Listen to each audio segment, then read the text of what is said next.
In every corner of the world, there are secrets. Stories that exist beyond logic, beyond reason. Stories that don't want to be understood, only experienced. Tonight, we return to those places. Places where space bends, where shadows are alive, and where darkness never truly ends. Welcome to Dynamic Dark. Welcome to a brand new horror episode. Welcome to episode 62.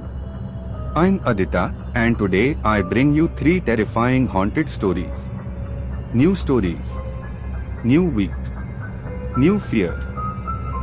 In our last episode, episode 61, we explored haunted horror tales that left many of you unsettled.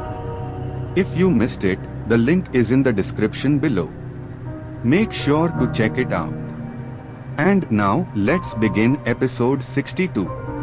If you are new here, don't forget to like, subscribe, and turn on the notification bell if you dare to see what comes next. Tonight, we'll explore 3 chilling stories, each one more disturbing than the last. The first story is The Bedroom That Kept Growing.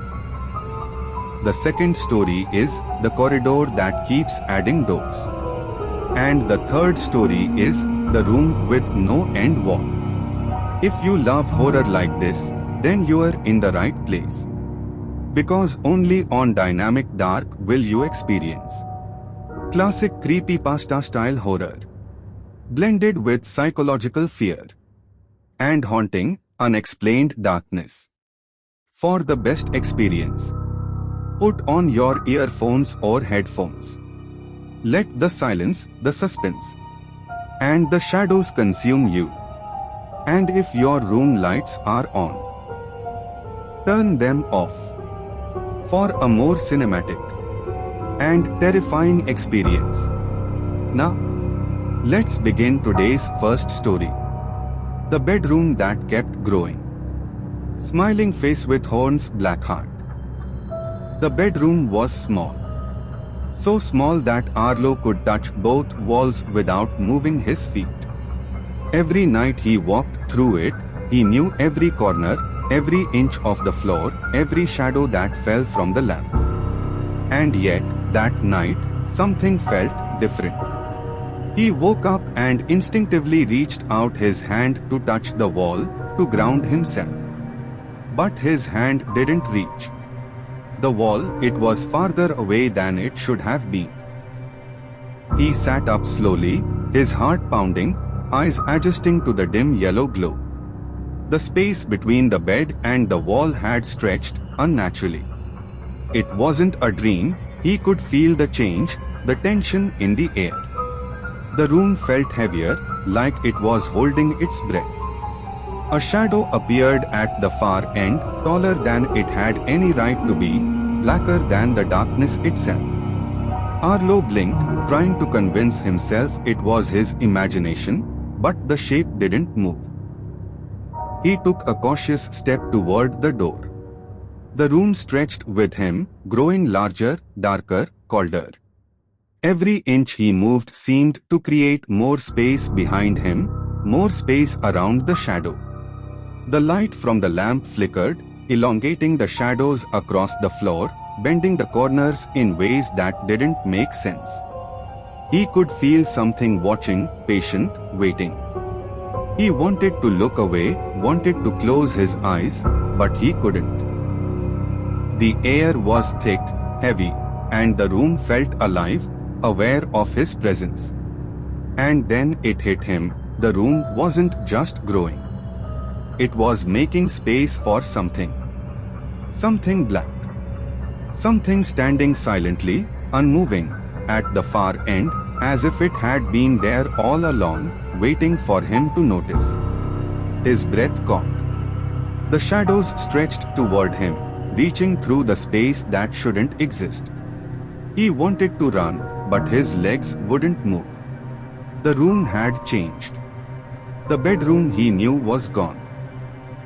And in its place, something else had taken form, something alive in the darkness, watching, waiting, patient. The walls had moved. Not much, just enough to feel wrong.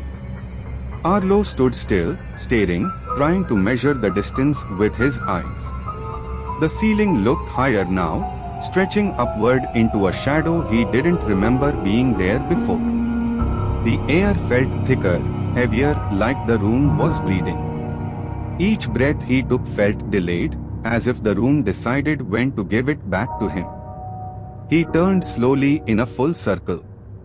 The furniture was the same, the bed, the lamp, the chair. But none of it felt anchored anymore. Everything looked slightly misplaced, as if the room had been rebuilt from memory rather than reality. Arlo took a step backward and felt the floor dip, just slightly, like it had softened beneath his weight. He froze, listening. There was no sound except his own heartbeat and a faint, low hum that seemed to come from nowhere and everywhere at once. He whispered to himself that it was just panic. That rooms don't change. That space doesn't stretch. But the words sounded thin, fragile, like lies that couldn't survive the darkness. When he reached out and placed his palm against the wall, it felt colder than it should have been. Not just cold, empty. As if there was nothing behind it anymore. The lamp flickered. Once. Twice. With every flicker, the shadows jumped, rearranging themselves in ways that didn't match the light. Arlo noticed then that one shadow near the far corner didn't move at all. It stayed tall and narrow, pressed against the wall, untouched by the flickering glow. He stared at it, his mouth dry, his pulse hammering in his ears. "Hello," he said, barely louder than a breath. The word felt wrong the moment it left his mouth. The room reacted. The hum grew deeper, heavier, vibrating through the floor and into his legs. The walls creaked not like old wood, but like something shifting its weight. The shadow in the corner stretched upward, slowly, deliberately, as if it had been waiting for permission. Arlo stepped back again, and the distance between him and the door doubled. He hadn't seen it move, but it was farther away now, framed by darkness instead of familiar walls. Panic rose in his chest, sharp and sudden. He tried to focus, tried to remember how long he'd lived here, how many nights he'd slept in this room without anything going wrong. But those memories felt distant, like they belonged to someone else. The air pressed in around him. Each breath felt like pushing through water. The shadow finally shifted, peeling itself slightly away from the wall. It didn't walk. It didn't float. It simply occupied more space, its edges blurring and reforming, as if it was learning the shape of the room. Arlo's legs trembled. He wanted to run, to scream, to wake up. Instead, he stood there, watching as the room continued to change around him. The ceiling rose higher, disappearing into darkness. The corners sharpened, stretching farther apart, creating a space that felt too large for a single human to exist inside. That's when Arlo understood the first change. The room wasn't trapping him. It was adjusting, preparing, expanding to fit something that didn't belong in the world outside. Something that needed more space. Something black, silent, and patient. And whatever it was, it had finally noticed him. At the far end of the room, where the wall used to be, they were standing. Not one, but many. Tall, black, featureless, darker than the darkness behind them, like holes cut into the world. Arlo couldn't remember when they appeared. There was no sound, no shift in the air, no moment he could point to and say, "That's when it happened." They were simply there, occupying the space where the room should have ended. They didn't move. They didn't need to. Their presence alone changed everything. The light from the lamp reached toward them but stopped short, breaking apart before it could touch their forms.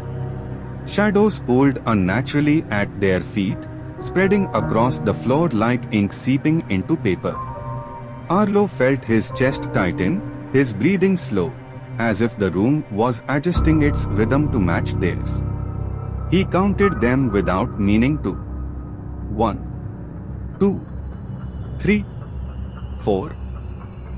He lost track when the darkness between them began to blur, making it impossible to tell where one ended and another began. They stood shoulder to shoulder, perfectly still, perfectly aware. Arlo had the overwhelming sense that they were not looking at him with eyes, but with attention, focused, heavy, unblinking. The silence grew oppressive. No hum. No creak. Even his heartbeat felt muted, distant. When he swallowed, the sound echoed too loudly in his ears, as if the room itself was listening. He realized then that the space between him and the figures felt wrong. Not farther. Not closer. Just uncertain. Like distance no longer followed rules. Arlo shifted his weight, and the floor responded with a soft, delayed creak. Instantly, something changed. Not in them, but in the air around them. The darkness behind the figures deepened, folding inward, as if more of them were standing just out of sight. The room felt crowded, despite the space. Suffocating, despite the distance. He tried to speak. The words formed in his mind, but his mouth refused to cooperate. His tongue felt heavy, useless. Fear crawled up his spine, cold and deliberate. The figures remained motionless, but Arlo sensed a quiet anticipation, like they were waiting for him to understand something important. Then he noticed the final detail: their shadows did not fall behind them. They stretched forward instead, slowly inching across the floor toward his feet. The figures themselves never moved, never leaned, never reached. They didn't have to. The room was doing the work for them. That's when Arlo understood. These weren't intruders. They weren't visitors. They were residents. And the room had never belonged to him at all. I stepped back toward the door. The moment Arlo's foot touched the floor behind him, the room responded. It stretched. Not suddenly, not violently, but smoothly, like something being pulled apart with careful hands. The door drifted farther away, sliding back into the darkness as if it no longer belonged to this room. Arlo hadn't moved more than a step, yet the distance between him and the door had doubled. Arlo stopped breathing for a second, afraid that even that might make it worse. The walls pulled outward, slow and deliberate, their edges softening as if space itself was losing its shape. The ceiling rose higher, vanishing into shadow, while the floor beneath his feet felt longer, heavier, like it was resisting every instinct he had to run. The room wasn't reacting to panic. It was reacting to him. What terrified Arlo most was what didn't change. The shadows stayed exactly where they were. They didn't stretch with the room. They didn't drift or blur. They remained fixed at the far end, anchored to something deeper than the walls themselves. As the room expanded, it felt less like they were far away, and more like the room was being built around them. Arlo took another step back. The door slid away again, shrinking slightly, its frame thinning as if it was being erased from reality. The familiar details, the handle, the hinges, began to lose clarity, while everything near the shadows became sharper, heavier, more real. It felt like the room was choosing what mattered. The air thickened with each step. Breathing felt like pushing against pressure, like descending underwater without moving. A low, inaudible tension filled Arlo's ears, not a sound but a sensation, as if the room was humming just below hearing range. His heartbeat slowed, not because he was calming down, but because the space around him was controlling the pace. Arlo wanted to run. He wanted to turn around and rush the door, no matter how far it seemed. But his body refused. Some instinct deep inside warned him that the moment he moved too fast, the room would stretch again and again until there was nothing left to reach. The shadows didn't react. They didn't acknowledge Arlo's fear. They didn't need to. They were patient. The room kept growing, not to trap him, but to give them space. Space to exist. Space to remain. Space to wait. And in that moment, Arlo understood something worse than fear. The room wasn't expanding because he was trying to escape. It was expanding because he was still inside. I realized then, the room wasn't trapping Arlo.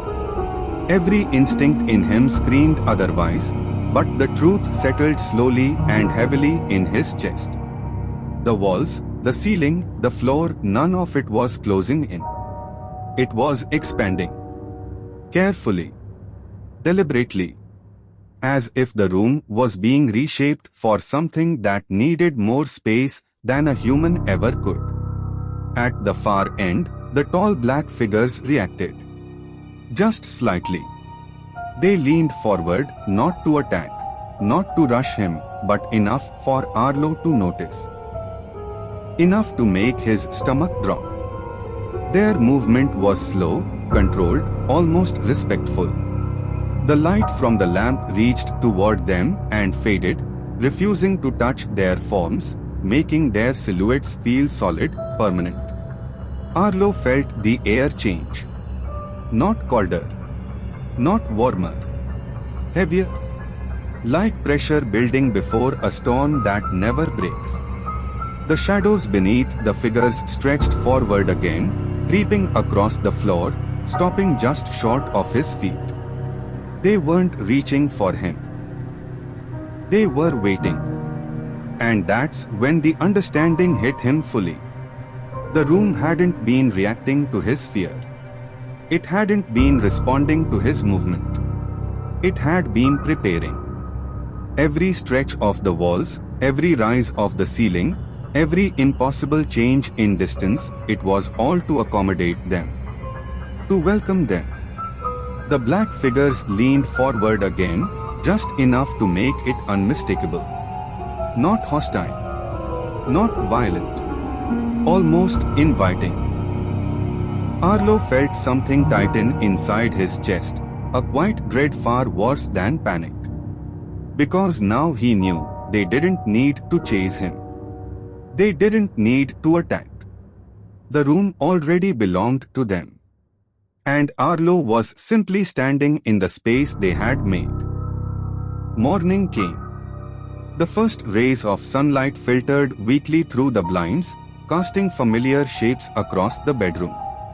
Arlo blinked, rubbing his eyes, half expecting the walls to be stretched, the ceiling too high, the floor impossibly long, but the room was normal again. Every piece of furniture was in its proper place.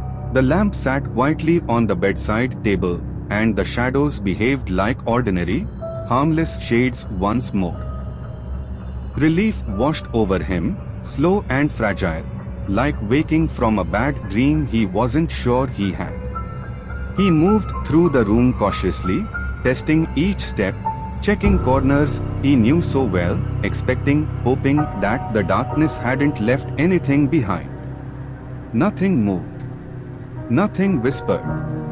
And yet, the memory of what had occurred clung to him, tight and insistent, like a warning. He tried to shake it off, telling himself that the night's horrors were gone, that the black figures had retreated, that the room had released him. That night, when the lights went off, Arlo braced himself.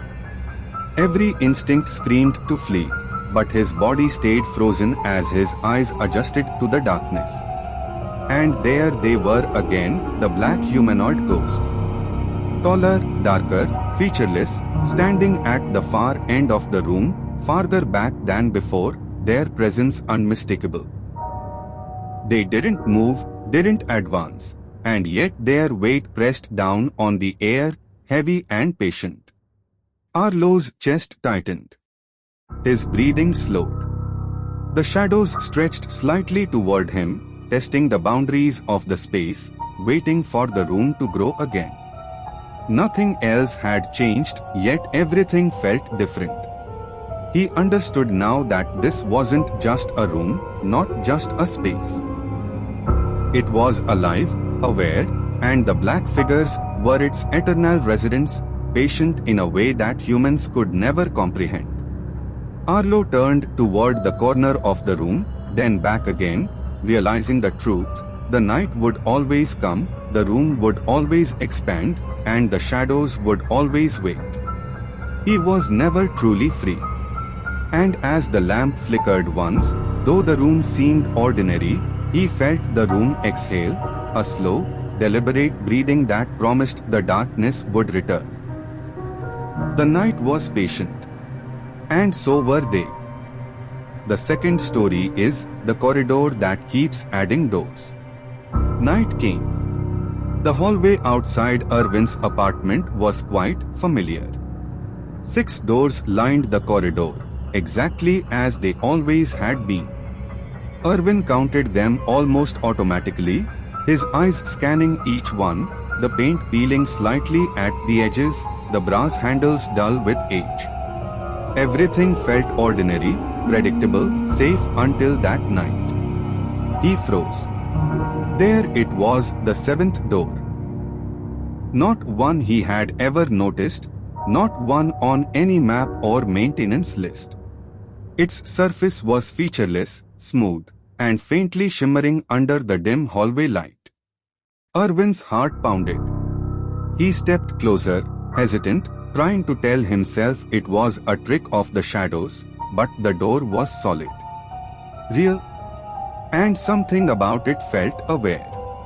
Every instinct screamed at him to move, to run, to close the door before it noticed him. Yet his feet remained rooted, eyes fixed on the new addition. The familiar corridor seemed subtly longer, the edges stretching just enough to make the space around him feel wrong.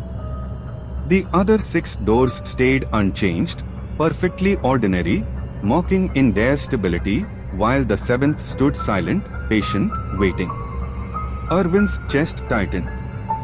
The air grew heavier, the faint hum of the building sounding distant, unreal. He could feel the corridor itself watching, stretching around the new door as if it had always belonged there, and he had merely failed to notice until now. He turned, scanning the hallway again, but the 7th door didn't move. It didn't have to. Its presence alone was enough to make the familiar feel strange, to make him understand that this space, the one he had known for years, was no longer fully his. The corridor had changed. And the 7th door was waiting. Irwin's breathing slowed. Every step, every glance, made him more aware of the subtle shift in the hallway. The night would end. The lights would return. The building would be ordinary again. But when he returned tomorrow, the door would still be there. Patient. Silent. And the corridor would keep adding doors. The corridor felt longer than usual. Every step Irwin took seemed to stretch the hallway further, the familiar walls receding just enough to make his pulse quicken. The end wall, once easily visible, now appeared farther away, distorted in perspective, as if the building itself had grown overnight. Between the doors, tall black shapes pressed against the darkness. Their forms were featureless, yet unnervingly humanoid, hunched slightly with arms hanging low, each figure leaning independently as if aware of every inch of the corridor.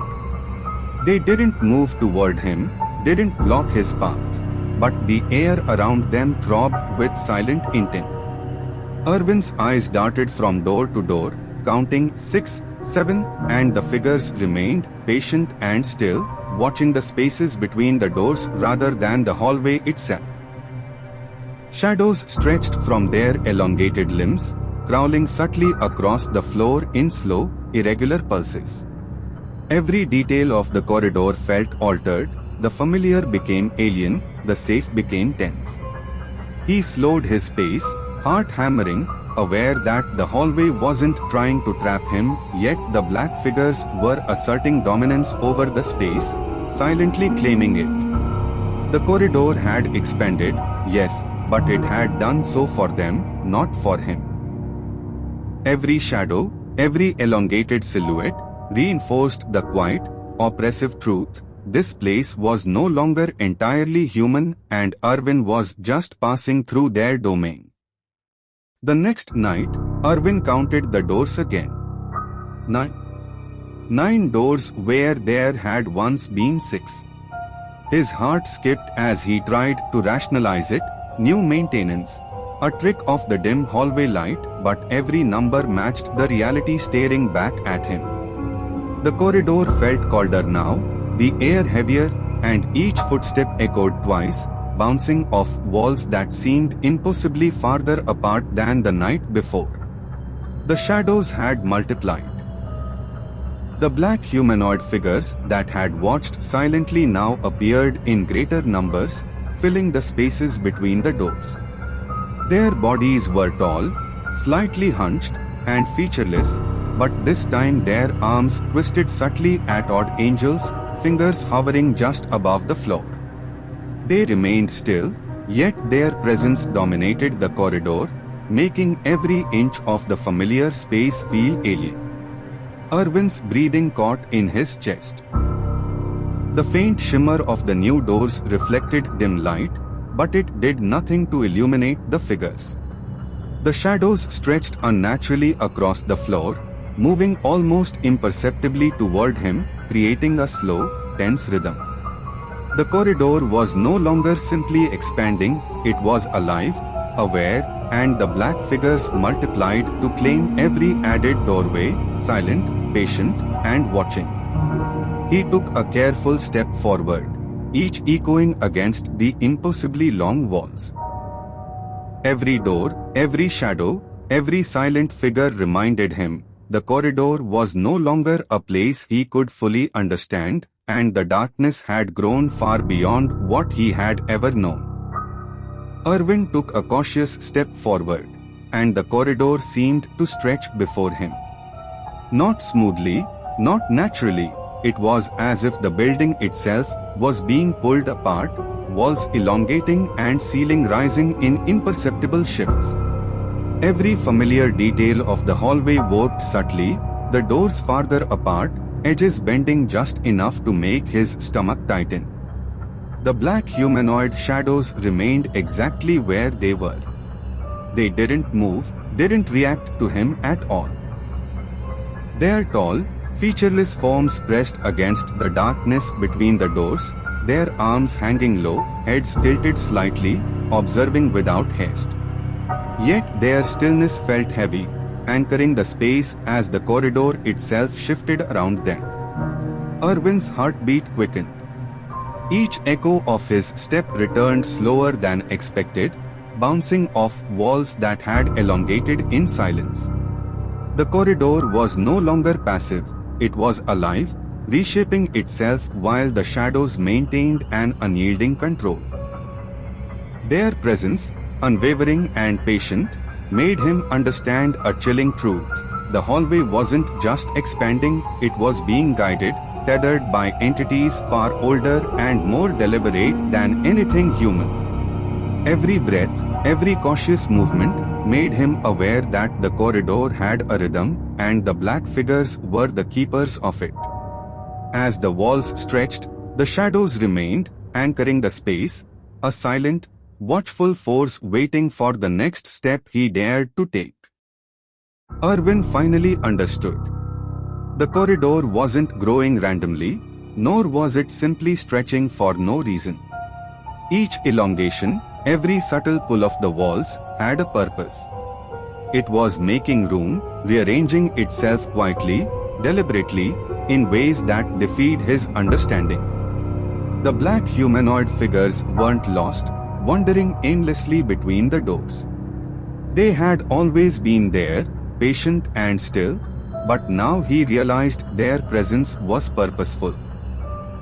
Each one occupied a precise space, positioned as if the corridor itself had decided where they should stand, anchoring the walls and doorways, silently guiding the expansion. Irwin's chest tightened as the truth settled in. The corridor was alive, aware, and the black figures were not intruders, they were its keepers, waiting patiently to be placed, to maintain the rhythm and structure of this impossible hallway. Their shadows stretched slowly across the floor, confirming the unyielding control they had over the space. Every heartbeat, every cautious step he took reinforced the realization, the hallway's strange growth and the silent figures weren't mistakes, they were deliberate, and he was only now witnessing their meticulous design. The corridor, the doors, and the black shapes were all part of the same living, breathing entity. This morning, the corridor had returned to near normal, only one door remained. Irwin's own, familiar and ordinary in appearance, yet standing against the void beyond it, the rest of the hallway vanished into darkness. The walls that had stretched and shifted were gone, leaving nothing but a single doorway suspended in emptiness. There was no end wall anymore. Only darkness stretched behind the door, endless and quiet, like the corridor itself had vanished into some void beyond understanding. Every instinct screamed at him to step back, to retreat, but he could not move. And then he saw it. Something tall, standing on the other side of his door. Featureless, black, humanoid, yet different from all the figures he had seen before, this one seemed immense, patient, almost fused with the darkness itself, watching silently. Shadows extended from its form, reaching slightly toward the door, moving in a subtle, hypnotic rhythm, anchoring the space where the corridor had disappeared. Irwin's chest tightened. He understood now, the corridor's growth, the shifting doors, the black figures, they had all been preparing this moment. The hallway had receded, leaving him alone with the ultimate sentinel, patient, immovable, and waiting. Every heartbeat reminded him that the darkness had not ended. It had only been gathering. And now, it was here. And the third story is the room with no end wall. The room was empty when William moved in. No furniture. No decorations. No marks on the walls that hinted someone had lived there before him. Just four plain walls, a ceiling, a floor, and a silence so deep it felt intentional. The kind of silence that pressed against his ears until he became aware of his own breathing. At first, William welcomed it.